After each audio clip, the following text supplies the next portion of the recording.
Babette sal ons maar weer sing. Het lyk vir my ons is bietjie vroeg. 30 sekondes.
Goeiemôre broers en susters.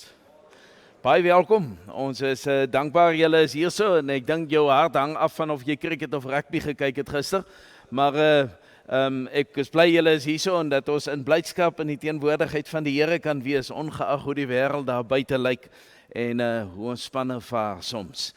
Julle het die afkondigings by die deure gekry, maar voor ek hiermee begin, het Paul gevra, moet ek net vir julle vra of almal van julle asseblief julle fone net totaal sal afskakel. Hulle sukkel kwai met die internet vanoggend.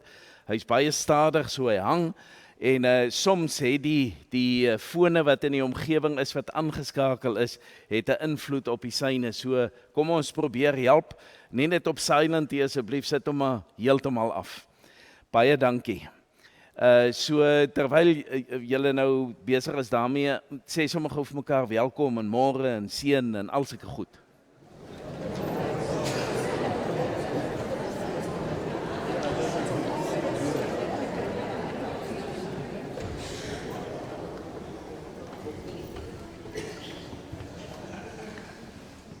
Goed, daar is nie vreeslik baie op die afkondigings wat ek kan uitlig nie. Miskien net enkeles, ons herinner aan ons Kerssangdiens volgende week in Sondag aand. Ons sien baie uit daarna, Babette, so kom ons maak 'n nota. 7:00 volgende week in Sondag aand. Dan rondom die beroeping het hulle Dinsdag aand by die kerkraadsvergadering gevra dat ons net vir julle weer dankie sê vir die feit dat julle so deelgeneem het aan die hele proses met die gemeente-evaluering en die insette wat gelewer is om 'n leraarsprofiel saam te stel. Nou hulle het so 'n profiel saamgestel, dis goedgekeur deur die kerkraad Dinsdag aand. Maar uit die aard van die saak is dit nie iets wat ons nou in die gemeente gaan versprei nie, maar wat ons vir jou vra is, as jy belangstel om dit deur te lees en met die oog daarop om nog insette te lewer of 'n bydrae te maak, is julle baie welkom om kerkkantoor toe te gaan en dit sommer daar te gaan deurlees en dit dan nou jou insette te lewer voor die begin van volgende jaar, wanneer hulle moet begin werk aan die advertensie en hierdie tipe van goed. So ek vra dat julle maar dit so sal hanteer en dat dit wat in daai leraarsprofiel is, kyk, ek dink die engel Gabriel gaan sukkel om te wees wie die kerkraad graag wil hê, maar ons weet ons nou mense se gawes en goed verskil, maar ek dink tog is belangrik dat 'n mens so volledig moontlik prentjie probeer skep en dat die pre-advieskommissie dit in hulle agterkop het as hulle beginne sif aan aansoeke wat hulle ontvang het. So net die agtergrond. So in die kerkkantoor, julle kan daar vir ons julle insette gaan lewer. Baie dankie. Dan het ons kerkraadsverkiesing gehad, die hele lysie van mense wat herkies is en daar's een wat nie verkies is, en Du Plessis wat vir ons Bethesda bediening dryf. So kom ons dink aan hierdie mense, ons bid sommer vir die kerkraad in sy algemeen vir die werk wat hulle moet doen. En dan so by tye, broers, susters, herinner ek julle nou maar net weer, ons gemeente sit maar met 'n parkeerprobleem.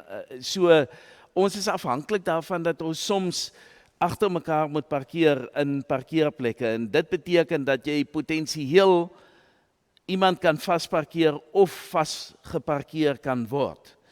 So as jy weet jy gaan elke Sondag tee drink byvoorbeeld, dan vra ek dat julle so sal parkeer dat julle hier onder hierdie bome kan 3 motors agter mekaar staan.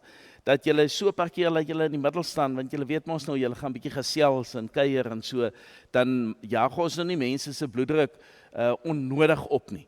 En as jy weet jy moet vinnig ry, hou dan nou in die enkel parkeerplekke stil hier om en hier teen die kerk langs.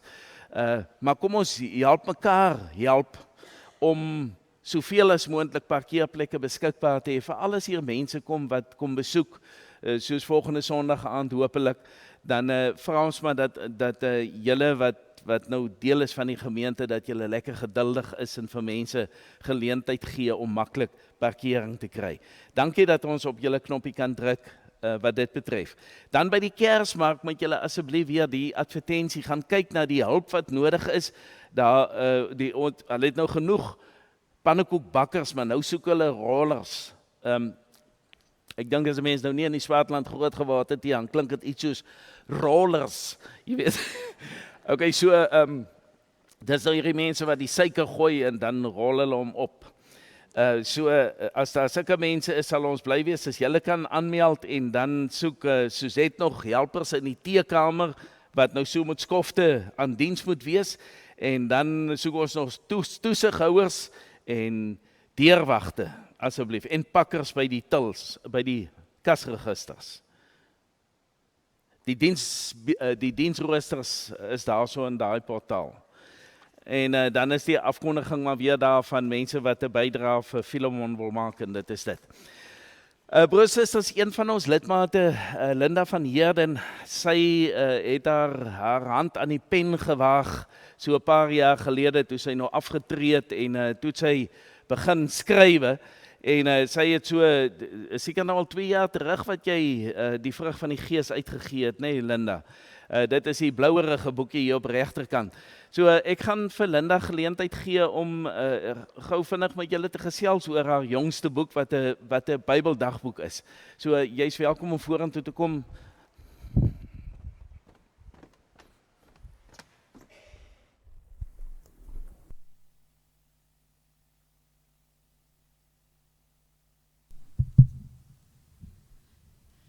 Goeiemôre almal en baie dankie Johan dat ek vandag hier kan getuig oor my pad saam met God en hierdie 2 boeke wat ek geskryf het vir hom. Ek glo dis deel van my werk wat op aarde vir my uitgesit is.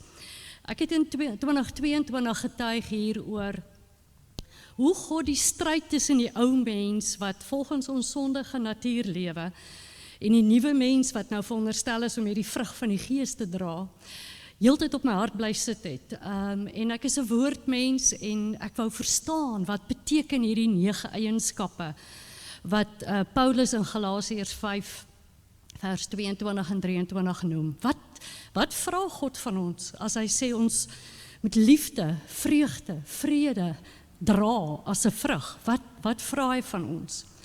En ek kon nie 'n boek kry in Afrikaans of in Engels wat net oor die vrug van die Gees handel nie. Dis 'n klein stukkies wat eers in 'n boek vasgevang is, maar ek wil nou 'n boek hê net oor die vrug van die Gees.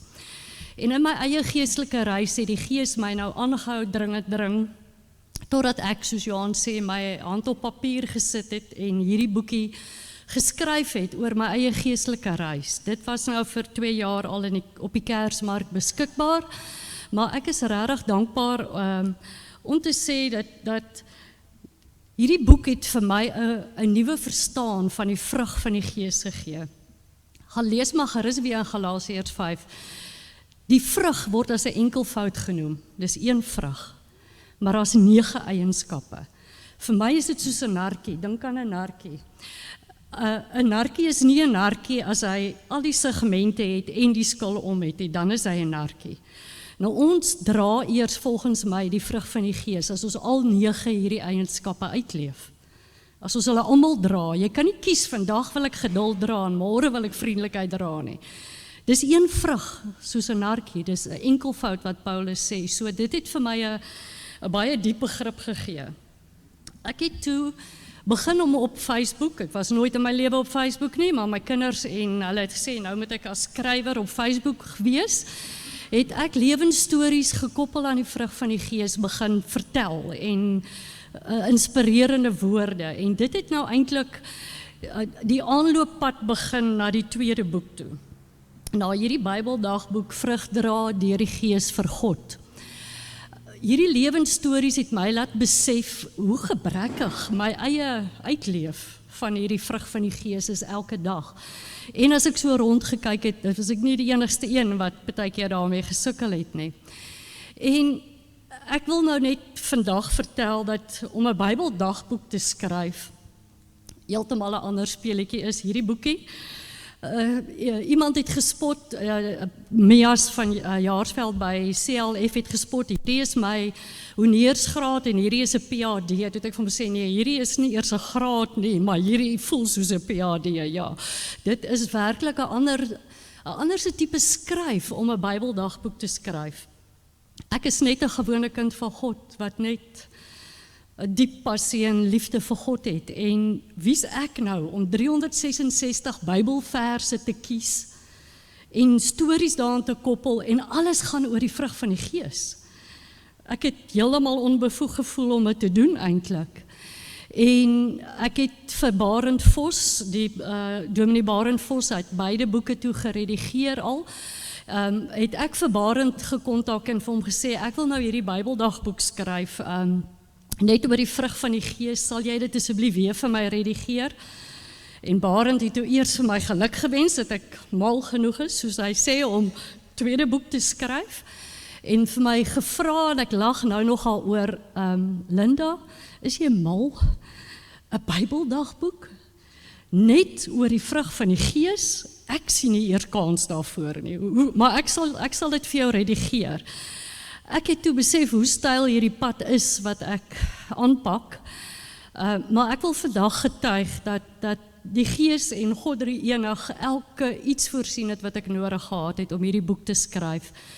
Ek het so 'n ritueel gehad, ek stap graag in my omgewing elke oggend, vroegoggend, en ek het vertel in hierdie boekie ook van hoe God duiwe gebruik, die Gees. Die simbool van die Gees vir my is 'n duif. Hoe die roeptoon van 'n duif vir my is dat God met my praat. Alle duiwe sing nie dieselfde lied nie, maar die duiwe in my omgewing sing almal toet toet toet toet toet. Toet, toet, toet, toet, toet. En al wat ek kon hoor en kan hoor as 'n duif dit vir my dit sing, is God wat vir my sê, ek is so lief vir jou. Ek is so lief vir jou. Dis al wat ek hoor. En elke oggend sing die duiwe dit vir my. So my ritueel met stap begin altyd om te sê, dankie God, dis my staptyd en my praattyd met God. Ek loop in die straat en praat kliphard met God. En sê dankie dat ek kan stap vir die gesondheid. Dankie dat dankie vir alles. En dan begin die duiwe roep en dan groet ek en God mekaar en sê dankie vir mekaar, vir die liefde wat ons vir mekaar kan hê. Maar dan met die skryf van die Bybeldagboek het ek dan nou byvoorbeeld 15 lewensstories gehad oor sê nou maar vrede. En dan besef ek, maar nou is dit 'n maand van 31 stukkies, waar kry ek die ander 16 stukkies vandaan? En dan vra ek, soos wat ek stap vir die Gees, ek moet skryf oor vrede, help. Ek weet nie waar moet ek nog iets kry nie. En glo my, as ek by die huis kom, ek is ingeteken op baie Bybeldagboekgoeders en stukkies op my selfoon, dan is daai dag se stukkies oor vrede. Dan is dit gedagtes wat oor dit gaan, wat ek kon gebruik en kon probeer help om hierdie dag se storie verder te skryf. So ek wil regtig eer aan God bring, dit is Gees geïnspireerde woorde wat ek geskryf het. Ek voel soos Jeremia, in Jeremia 1 vers 9 het hy vir God gesê, toe God vir hom sê, ek stuur jou nou uit as my profeet, het Jeremia vir God gesê, asseblief, ek is te jonk en ek kan nie lekker praat nie, ek het nie die woorde nie, stuur iemand anders. En God het sy vinger gevat en aan sy mond geraak en gesê, nou het ek my woorde in jou mond gesit. Vir my het dit gevoel as ek so sit en tik, of daar werklik my vingers, maar dis nie my woorde nie, ek weet nie wat tik my vingers nie, ek het regtig menigmaal gesit en besef, diep onder die indruk gekom, dat God net eintlik sy woorde in my vingers gesit het, sodat ek dit kon tik en kon uitgee, sodat mense dalk daagliks op 'n dieper vlak kan dink net, oor ietsie van die vrug van die Gees, een of ander iets van die vrug van die Gees, deur hierdie lewensstories en verhale wat ek hier ingehad het. Ek moet regtig ook net sê, dat dit was ook Gees geïnspireerd, want daar's 9 eienskappe, daar's 12 maande in 'n jaar. Waaroor skryf ek die ander maande? Dit was aan die begin, ek nie geweet nie, en God het duidelik vir my gemaak, dis 'n vrugdra opdrag, Linda, dit staan in Johannes 10, ek stuur jou, en dis 'n opdrag om vrug te dra, so Januarie begin dan nou met God en hierdie vrugdra opdrag, dan spandeer ek 'n maand aan elkeen van die 9 eienskappe, en toe was ek op 'n stil retreat by Stillebosplaas, en daar het God ook vir my die verband tussen Matteus 5 se bergrede en die vrug van die Gees gesit, so die hele November maand koppel ek die vrug van die Gees aan die bergrede. En die grootste een op daai retreat was Matteus 9 vers 9. Die eerste aand in die kapel was daar nagmaal en Dominee Marie Brits het gelees uit Matteus 9 vers 9 wat sê, waar Jesus vir Matteus sê, 2 woorde, volg my. En daardie 2 woorde, volg my, die hele Desember gaan oor volg my en die vrug van die Gees. Wat beteken, hoe dra jy die vrug as jy vir Jesus volg? So alles is van hom, al die gedagtes is van God, en ek wil alle eer aan God bring daarvoor. En ek hoop regtig dat die Bybeldagboek sal help om ons bietjie te laat dink oor die aard van die vrug en die omvang van die vrug wat ons dra vir hom, deur die Gees, vir hom, vir God. En ek wil net sê, ja, die Bybeldagboek gaan op die Kersmark beskikbaar wees, maar elke een wat 'n Bybeldagboek koop, gaan by die betaalpunt 'n gratis boekie kan kry. En as jy hom al het, daar is mense wat dit al het, saai hom dan. Ek is seker die Gees sal daai saadjie ook laat opkom. So, jy gaan eintlik 2 boeke kry, maar hierdie enetjie sal net by die betaalpunt wees, maar die oomblik as jy hom koop, dan gee hulle vir jou so ene ook verniet by, as 'n Kersgeskenk. Baie dankie Johan, en alle eer aan God vir die voorreg dat hy my gekies het, om oor die vrug van die Gees te skryf. Dis met dankbaarheid. Dankie Linda. Vadia, sterkte. Kom ons sing lied nommer 354 voor ons by die fotum kom.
Here, saam met Dawid wil ons vanoggend sê, neem my in u beskerming, o God.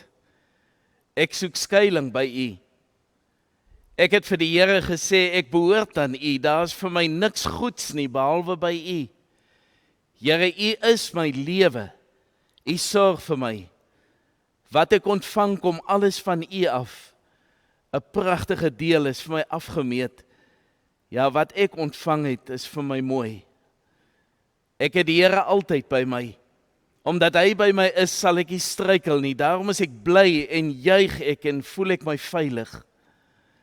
U leer my hoe om te lewe. By u is daar oorvloedige blydskap. Uit u hand kom net wat mooi is. Amen. Broer en suster, hy wat vir jou hierdie blydskap gee. Hy is vandag hier. Hy is altyd hier. Hy is altyd by jou. Maar geleenthede soos hierdie waar ons in sy naam saam is, het ek die voorreg om namens hom vir jou te groet. En daarom genade en vrede vir jou, van God ons Vader en Jesus Christus ons Here. Hy is hier en hy werk deur die werking van sy Gees. Kom ons antwoord die Here op sy groot by die sing van 'n lied waarin ons sy heiligheid besing. Heilig, heilig, heilig, Heer God Almagtig. Lied nommer 169. Ek dink hy 3 verse, kom ons sing al 3.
Kom ons sluit aan by ons aanbiddingslied en dan dien ons die Here met ons offers en daarmee sê ons vir die Here, Here, soos wat ek dit gee, kom gee ek myself vandag dat U met my kan werk.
Dit is vandag die tweede laaste Sondag in Koninkrykstyd en daarom ook die tweede laaste Sondag in die kerkjaar.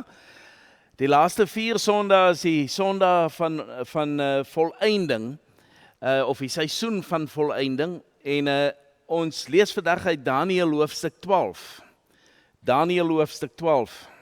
Ek het interessantheidshalwe Vrydag toe ek nou sit en werk aan die boodskap, het ek teruggaan op my records en ek sien ek het in 17,5 jaar wat ek hier is nog nooit uit Daniël gepreekie.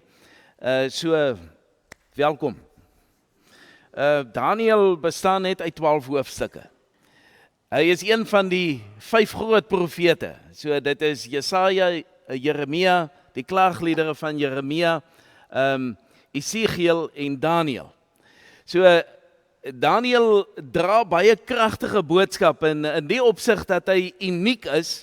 Hy is nie net in Hebreëus geskryf nie, maar in Hebreëus en Aramees, wat die dialek van Aramees is wat in Jesus se tyd gepraat is ook. Die eerste 6 hoofstukke van Daniël, en dit is nie noodwendig kronologies nie, maar is eintlik maar geskiedskrywing wat vir ons iets meer vertel van die Jodese omstandighede terwyl hulle in ballingskap in Babylonië was.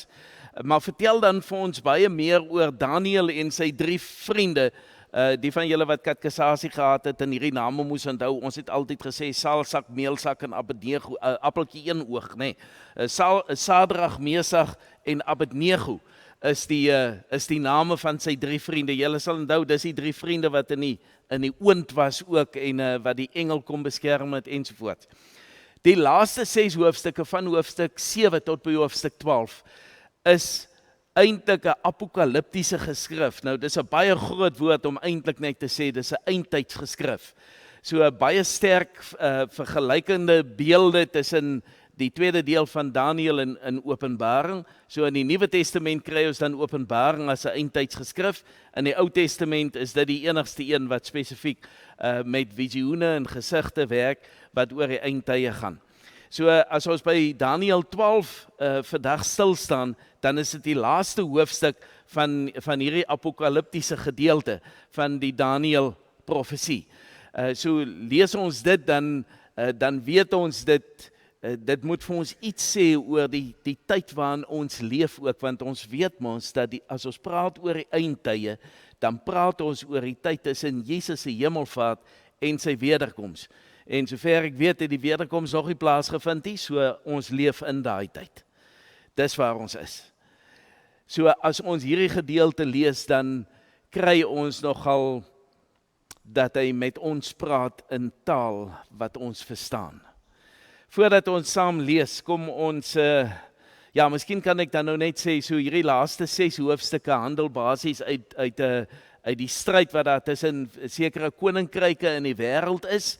Dit gaan oor die voorspelling van die koms van die Messias en dan ook van die vestiging van die ewige ryk van God, die koninkryk van God. So dit sluit ook duidelik daarbey aan. So kom ons, voordat ons saam lees, sing eers lied nommer 442, terwyl ons so bly sit, en dan vra ons dat die Here vir ons, dit wat ons gaan lees, net sal oopmaak en vir ons lekker verstaanbaar maak vir die tyd waarin ons leef. Oh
Here, soos wat ons voor U sit, is daar niks meer wat ons kan bid as juis dit nie. Dat U deur U Gees vir ons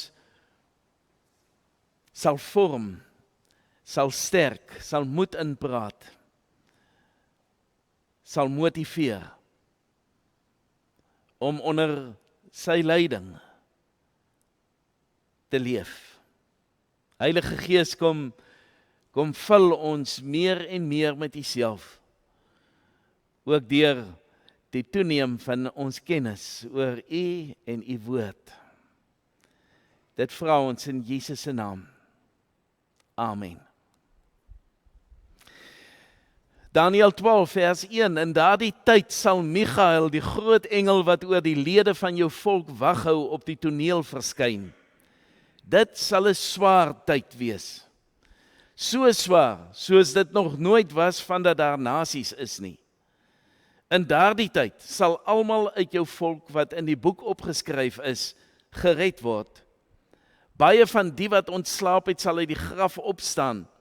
Party tot die ewige lewe en party tot ewige skande en veragting. Die verstandige leiers sal skitter met die glans van die hemel self, en die wat baie mense op die regte pad gelei het, sal vir altyd skitter soos die sterre. Wat Daniël betref, net sover, ek het besluit om een van die alternatiewe leesrooster tekste ook te lees hiermee saam.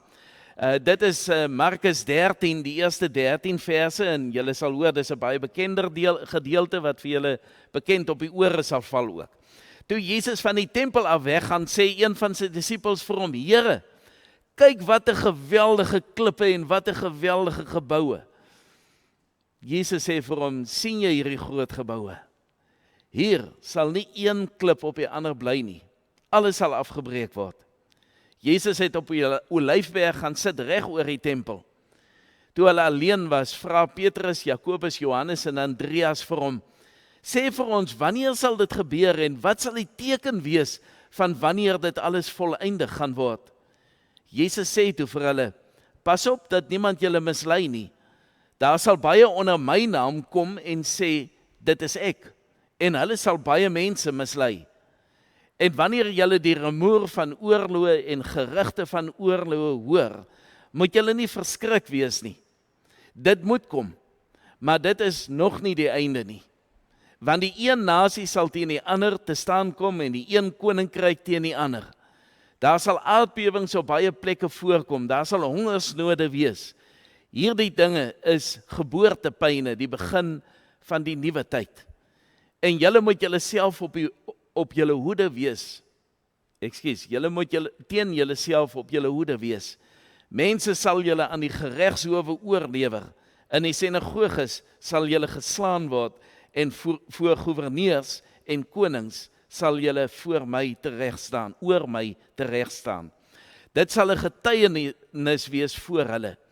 En die evangelie moet eers aan al die nasies verkondig word, want wanneer hulle julle gryp om julle oor te lewer, moet julle nie vooruit bekommer oor wat julle sal sê nie, maar julle moet praat soos dit op daardie oomblik aan julle gegee sal word, want dit is nie julle wat praat nie, maar die Heilige Gees. Die een broer sal die ander oorlewer om doodgemaak te word en selfs 'n pa sy kind. Kinders sal teen hulle ouers in opstand kom en hulle doodmaak. Ja, hulle sal ter wille van my naam deur almal gehaat word, nie hulle nie, julle. Maar wie tot die einde toe volhard sal gered word. Ons lees net so ver. Ekskuus, ek het sleg gelees vanoggend. Swaar tye waarin ons is, nee. Bly swaar om so voor julle te staan. As Daniël besig is om met die volk van die Here te praat, namens die Here, dan hoor ons hoe dat hy vir hulle sê, daar is inderdaad swaar tye wat kom. Nou vir hulle wat in ballingskap is dit ook nie snaaks om dit te hoor nie, want dit is wat hulle ervaar het waar hulle was. Verdrukking, swaar kry. Die ou vertaling het 53 vertaling het gepraat van benoudheid. Daar sal 'n groot benoudheid wees in die laaste dae. Want dit wat Markus vir ons noem, sal herhaaldelik voorkom, ons sal dit aanhou hoor. En nou is daar nie 'n tyd in die laaste 2,5 eeue van dat hierdie boek waarskynlik tot stand gekom het, waar ons nie hierdie tekens gesien het en ervaar het nie. En daarmee moet ons sommer nou sê dat hierdie tekens wat Jesus gee, nie tekens is wat vir ons sê wanneer die wederkoms gaan plaasvind of wanneer die einde gaan kom nie, maar vir ons herinner daaraan dat dit gaan gebeur. En wanneer ons hierdie tekens sien, dan moet ons weer bewus gemaak word daarvan. Die feit is dat wanneer Daniël en later Jesus vir sy volgelinge herinner, of dan nou vooruit waarsku oor die swaar tye wat kom, wil hy juis vir hulle sê, dat hierdie tye is normaal aan die eindtyd vir hierdie skepping, vir hierdie wêreld. En as ek en jy in hierdie wêreld lewe, beteken dit, ons is onderwerp aan hierdie swaar kry. Die feit dat ons aan God behoort, maak nie dat hy ons wegneem uit die wêreld nie. Dit maak nie dat hy vir ons noodwendig beskerm teen alle swaar kry en alle forme van vervolging nie. En dit weet ons, het die geskiedenis al baie duidelik gewys en jy sal self ook daarvan getuig, dat dit nie noodwendig altyd met jou goed gaan nie. So ons neem kennis dat Daniël hier in vers 1 die middelste gedeelte sê, dit sal 'n swaar tyd wees, so swaar, soos dit nog nooit was, van dat daar nasies is nie. Hoekom is hierdie swaar tye hierso? Dis die direkte gevolg van die ongehoorsaamheid van die mensdom. En die gevolge juis van dit wat verkeerd geloop het, toe hulle God se godheid, sy koningskap misken het. En hulle nie gesteer het nie, maar gemaak het aan wat hulle wil. As julle nou by Linda se boek moet aansluit, dan weet ons dat die vrug van die gees genoem word as 'n teenpool van die vrug van die sondige natuur, wat skreeu teen alles wat die vrug van die gees is. Want die vrug van die gees fokus op God. Maar die praktyke van die sondige natuur fokus op myself as God. Met ander woorde, dat ek in my eie lewe die posisie van God inneem en daarom eintlik nie oop is vir die inspraak van die gees nie. Daarom is daar 'n proses wat gevolg moet word. Die waarheid is, ten opsigte van ons lewens hier op aarde, is dat beproewing en lyding onvermydelik is. En dit is soos tye waarin ons leef. Ek praat nogal baie keer met mense wat sê, jy weet, ek ken nie meer mense wat kerk toe gaan op 'n Sondag nie.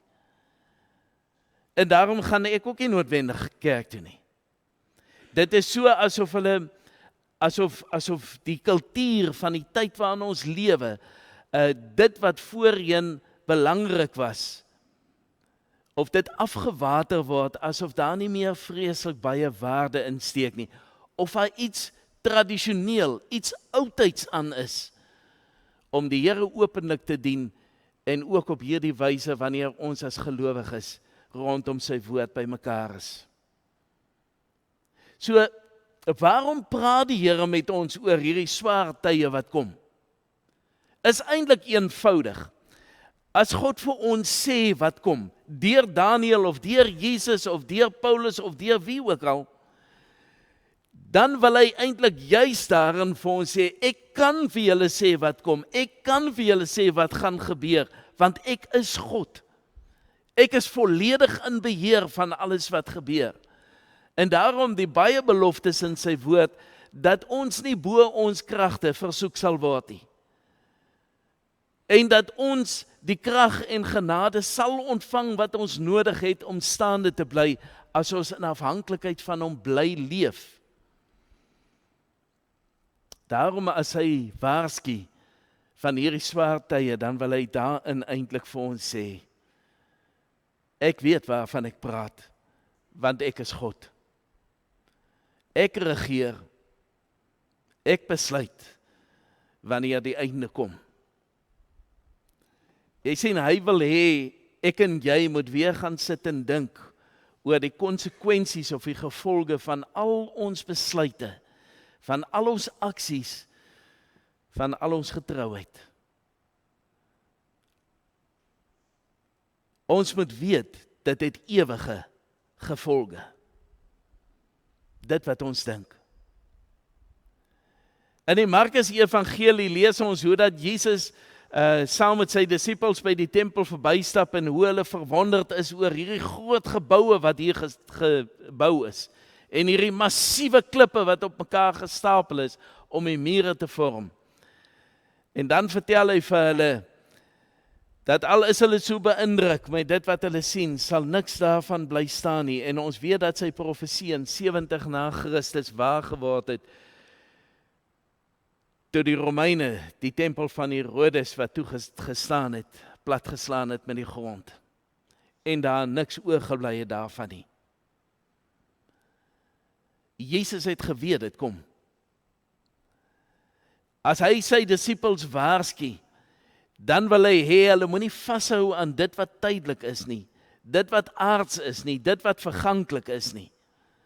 So as hulle dan met hom gaan sit daar teen die Olyfberg met die tempelkompleks voor hulle, vra hulle vir hom, Here, nou wanneer gaan hierdie dinge gebeur? Wat is die tyd en wat is die tekens wat ons sal sien? En dan haal hy hierdie tekens uit, en soos wat ons dit net ook gelees het, sou jy gesê, ja, dis waar, dit gebeur ook, ja, ek weet ook hiervan, en ons is baie meer bewus van hierdie goed, omdat ons die media het, omdat ons televisiebeelde sien. Dit is nie meer vir ons ver in ander dele van die wêreld nie. Dit kom tot binne in ons TV-kamers. Ons weet van die ellende, van oorloë tussen koninkryke, van aardbewings en hongersnode, van vervolging, van verhore, van straf. So hoekom sê Jesus dit vir hulle?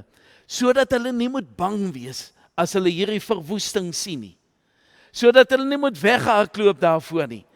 Maar dat hulle sal weet dat self te midde van hierdie omstandighede waarin ons leef, is en bly hy in beheer. En as dit so mooi om te hoor hoe dat hy eintlik vir sy disippels sê, so as hulle julle voor die verhore daag, moenie dat dit vir julle 'n verleentheid wees nie, maak dit jou geleentheid om te getuig. En julle sal weet, broer en suster, dat, weet julle, baie keer, as ons luister na getuienisse en ons hoor hoe dit met daai persoon gaan, dan hang dit af hoe dit met hom gaan oor hoeveel waarde die getuienis vir ons het.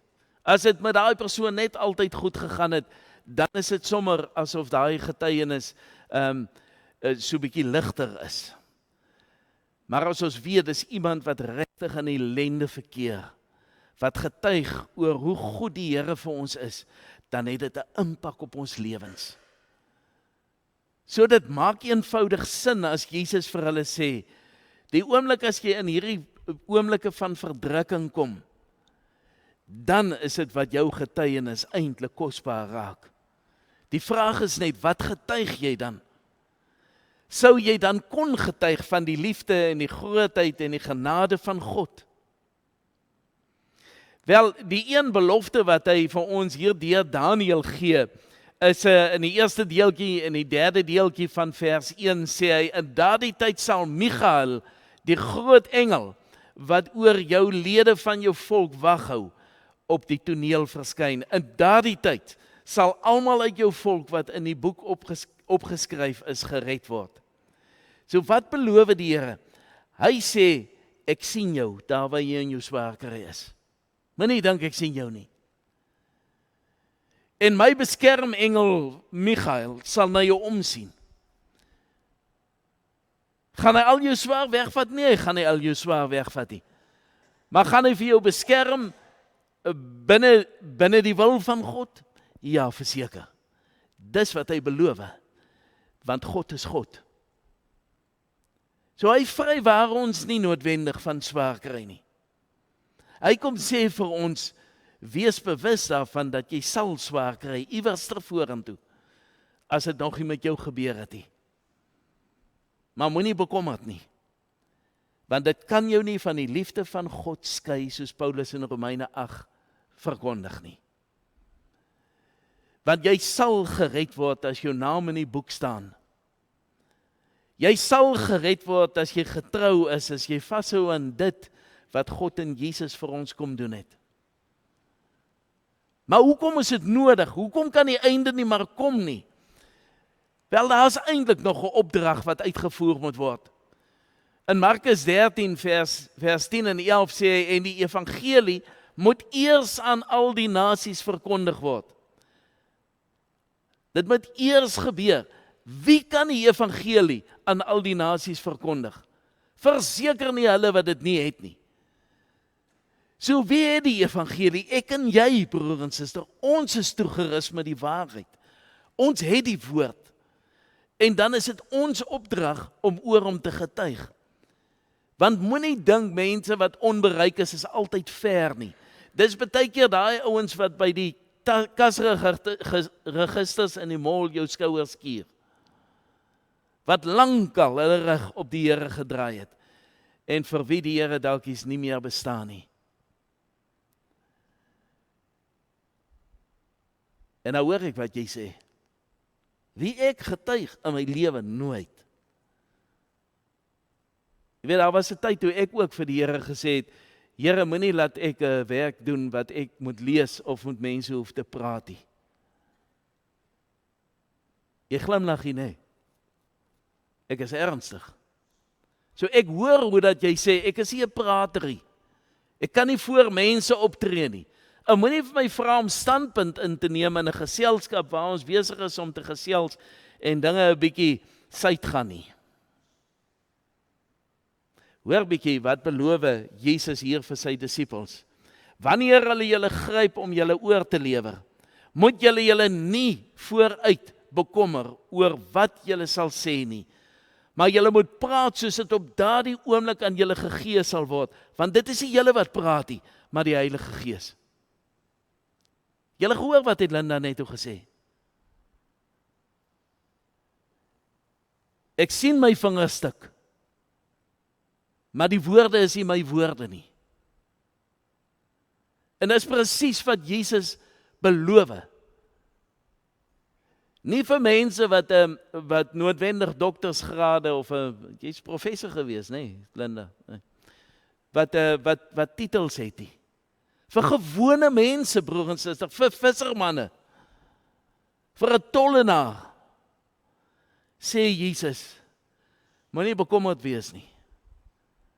Leef jy net in afhanklikheid van my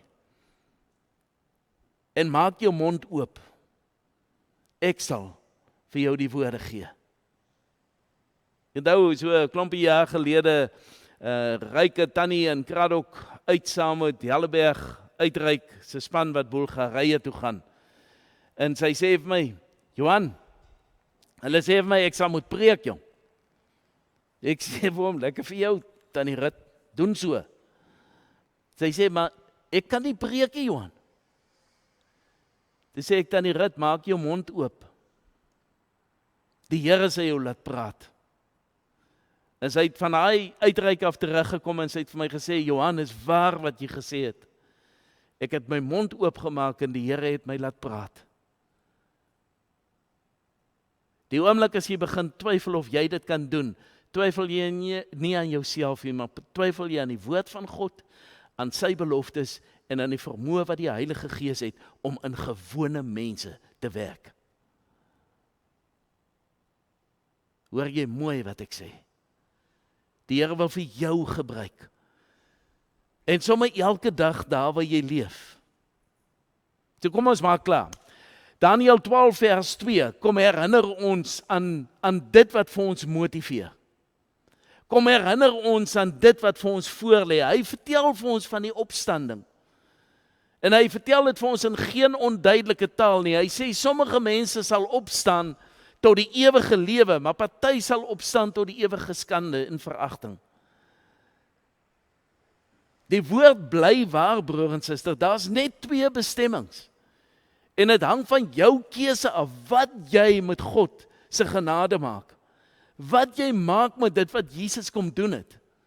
Of dit vir jou maar net kennis is, 'n bysaak is, dit iets is waarvan jy weet, maar wat jy nie eintlik regtig glo, en laat inskop in jou lewe, dat dit jou lewenswaarheid is nie. Ja, ek sê saam die geloofsbelijdenis elke Sondag dat Jesus gesterf het. Nie elke Sondag, want ons doen dit nie meer elke Sondag nie. Ons moet seker. Maar ek sê die geloofsbelijdenis op dat Jesus gesterf het en op die 3de dag opgestaan het uit die dood. Maar glo ek het? Want as jy dit nie glo nie, is daar ook nie vir jou opstanding uit die dood nie. Dit is die reine waarheid. Die belofte van die opstanding tot heerlikheid, tot die ewige lewe, geld vir hulle wat dit wat Jesus gedoen het, ontvang het, jou eie gemaak het, glo. En as jy dit nie glo nie, het ek nie vir jou troos in hierdie lewe nie. Die 3de vers van Johannes 12 sê vir ons, die verstandige leier sal skitter met die glans van die hemel self, en die wat baie mense op die regte pad gelei het, sal vir altyd skitter so sterre. Wat 'n heerlike belofte. Maar broer en suster, weer, jy moet die hoop op die opstanding leef. Jy moet dit voor oë hou, want dit gaan vir jou in staat stel om te doen waartoe jy geroep is. So wat motiveer ons? 'n beter visie op dit wat ons nog nie kan sien nie. So hoe kry ek 'n beter visie op dit wat ek nie kan sien nie? Eenvoudig deur die woord te bestudeer, want die woord bly die waarheid. Dit bly God se woord. Bestudeer dit, hou vas aan dit wat hy vir ons beloof, en dit raak vir ons die wenstreep. Nou julle al gesien hierdie marathonatlete. Ek weet sy voete sleep voor hy na die stadion ingaan. Maar Boeta, as hy om hy draai kom en hy sien daar so is die finish, dan kry hy krag van iewers af. Gisteraand sit en kyk ons hier rugby. En dit was nadat ek nou my skyfies gemaak het, anders sou ek nou hy foto gaan soek het van Grant Williams. Waartoe hy daai breek vat gisteraand. Toe hulle die kyk weer wys van een van die skote waar jy nou sy gesig mooi kon sien, van naby. Toe sê Christine vir my, kyk net daarso. Hy sien waar hy wil wees. En dit is so. Jy weet, hy het daar gehardloop, maar hy daar gekyk. En dit het hy Engelsman verwar. Sjoe, is lekker om iemand so verwar te sien. Is nog baie lekkerder om te sien, hy het die pale gesien. En hy het die pale gehaal. My vraag vir jou is, broer en suster, sien jy al die pale? Sien jy waar jy in jou pad is? Sien jy die onsienlike, want dis geloof. Want as jy dit sien, gaan jy met volharding hardloop. Die Hebreërskrywer sê dit vir ons so mooi. Met al hierdie, Hebreërs 12, met hierdie skare geloofsgetuies, wat getuies is van dit waarmee ek besig is, my lewenswedloop. Hulle cheer vir ons, en hulle sê, go for it. Voluit. Nou, jy is amper daar, en al die ons op die paviljoene het hierdie wedloop voltooi. Dis ek en jy wat besig is om te hardloop. En wie is baie keer 'n hindernisresies. En soms, Paul Brits en John Peter John, hulle het die Sky Run gaan doen, is blykbaar heel laas nag deur, hulle sou vanoggend klaargemaak, het hulle klaargemaak? Het hulle? Alright, ons is baie dankbaar. Ek is doodseker, volgende week sal hulle vir julle kan vertel van swaar kry. Van die hellings waar hulle gedink het, hulle gaan nie uitkom nie. Raai wat? Die swaar kry wat ons moet verduur, sê Paulus vir ons, het ver bo sy kragte gegaan, sodat hy selfs die hoop om te bly lewe laat vaar het. En dan sê hy, maar dit het gebeur sodat ons nie op onsself so vertrou nie, maar op God, wat die dooies opwek tot die lewe. Dis hy wat ons nog altyd so gered het, en hy sal ons weer red. 2 Korintiërs 1. Gaan kyk maar. Hoe hardloop jy die wedloop? Is jy gehoorsaam? God se woord staan vas. Dis nodig dat die mense wat dink dat hulle gelowiges is, maar wat hulle eie lewe lei, weer hoor, dat om Jesus te volg vra getrouheid. Dit vra gehoorsaamheid. Dit vra dat jy die Heilige Gees sal vertrou om ook vir jou toe te rus en te gebruik. God se oordeel staan vas. Jou keuses, jou toewyding, het 'n ewige gevolg. Ons maak ons oë toe. Here, dankie dat U vir ons kom herinner daaraan dat die wêreld waarin ons lewe presies is soos wat U gesê het dit gaan wees. En daarom weet ons, U regeer. U is in beheer. En as ons voor U genade troon kom staan en ons bid vir die einde van oorloë, ons bid vir vrede, ons bid vir mense wat onder leiding van die Heilige Gees in leiersposisie sal voorloop, dan weet ons, dis nie altyd in lyn met wat U vir ons sê wat gaan gebeur nie. Maar ons kom steeds met ons begeertes na U toe. En ons kom maak dit deur gebed en smeking en danksegging aan U bekend. Want Here, dis vir ons sleg om die nood in die wêreld te sien. Dis vir ons sleg om te sien hoe mens en dier doodgaan, omdat hulle nie lewensmiddels het nie. Dis vir ons sleg om televisiebeelde te sien van oorstromings, van aardbewings, van veldbrande, wat huise en mense verswelg, van uitbarstings van weerspiewende berge. Noem maar op. Here, leer ons om in afhanklikheid van U in hierdie lewe te gaan leef. En gebruik vir ons, rus ons toe, sodat ons in elke gegewe situasie sal weet wat om te doen en wat om te sê. En gee vir ons die ervaring dat U deur die Gees vir ons gebruik. Maar bo alles, help ons om ons oë op die pale te hou en met volharding te hardloop tot ons die wenstreep bereik. Help ons dat ons nie sal moeg raak en uitsakkie. Dit vra ons in Jesus se naam. Amen.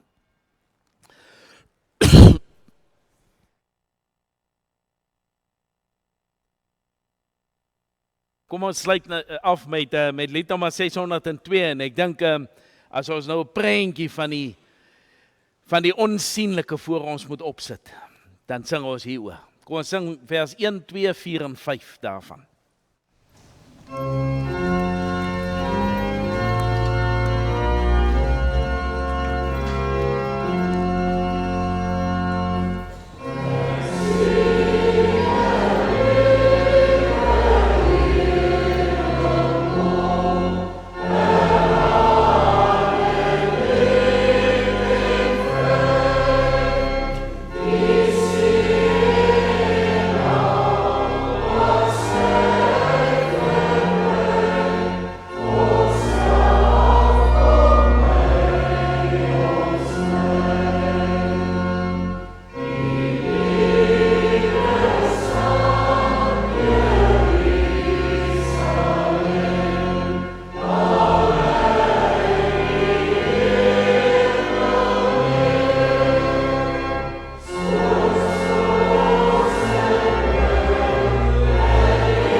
ontvang nou die seën van die Here, broer en suster, en gaan hier uit as mense wat weet dat jy nie alleen is in 'n stikkende, deur mekaar vol swaar kry wêreld nie, maar dat die Here by jou is. Soos hierdie gaan dan heen lied wat ons nou gaan sing ook sê.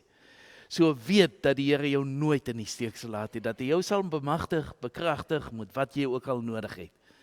Gaan leef so, dat jy die Heilige Gees ervaar. Die genade van ons Here Jesus Christus en die liefde van God ons Vader en die gemeenskap van die Heilige Gees sal met elkeen van ons wees en bly.